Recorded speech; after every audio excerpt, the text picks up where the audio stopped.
bridges in Coniston have to be rehabilitated, especially the bridge on Allen Street, where we have the pedestrians walking on the main road. It's been like this for over 3 years, and absolutely nothing has been done. All that they come to do from the city is put up a fence around it and have all the people, the kids, ride their bikes all around it, and the young people and the old people have to use the main roadway. And it's one of the main thoroughfares in Coniston. Problems like this have to be taken care of. They can't wait and wait until an accident occurs.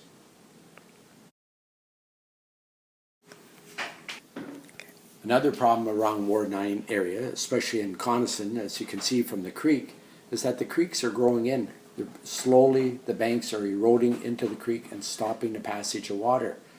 The city blames it that the conservation should do it. Conservation puts it back in the city. Someone has to take control of it and have the opportunity to clean the creeks out so the flooding will not occur again. Every spring flooding occurs. Coniston, Wanapitei, in the Richard Lake area, McFarland Lake area, it's because of these creeks closing in.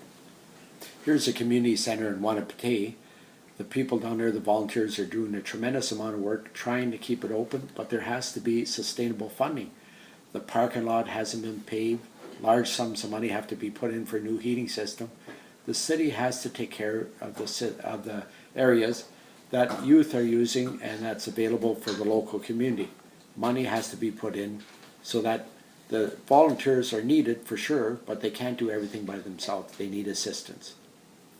One of the problems in Wanapitei is that there's no way for the young people to get across the river to the rink that's by the community center other than going on the bridge that crosses the main highway. A very narrow pathway in order for the young people to come. Very dangerous. That highway is the main highway across Canada, and something has to be done before an accident occurs.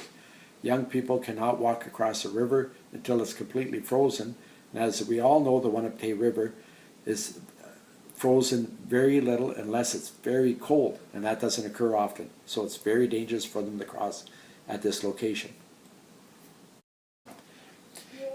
Here's a fire hall in Wanapitei and in Coniston where there's a paving strip just up to the main doors, but all the sides of the areas have no paving. Dirt is continually brought into the fire halls. A bit of pavement would help and clean up the area. Very little work would have to be done. The city has to take care of problems like this. It's not fair for the volunteer firemen to have to go and clean the fire hall of all the gravel that is tracked in because of the lack of paving. They are volunteer firemen and they shouldn't have to clean every week.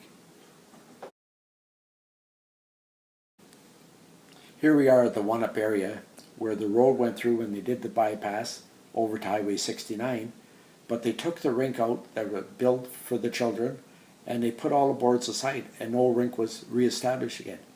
Young people went and used this rink continually and now they have absolutely nothing.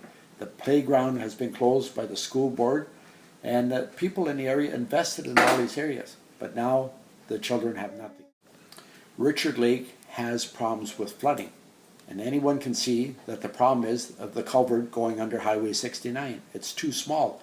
As you look at it, the main flow of all the water from Richard Lake coming through, going to McFarland Lake, comes through this one small culvert, and when it's up, it's almost up to the top right now. If there's any blockage at all, the water backs up and it floods people out.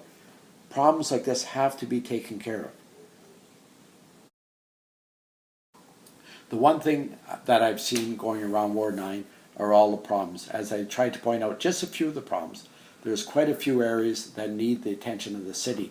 We're trying to call this, we're starting to call it, in fact, the takeaway ward. When they have to save some money, they come to Coniston, to Wanapitei, to Long Lake areas, and they take services away, but they increase our taxes. Something has to occur where we're getting our fair balance, our fair share.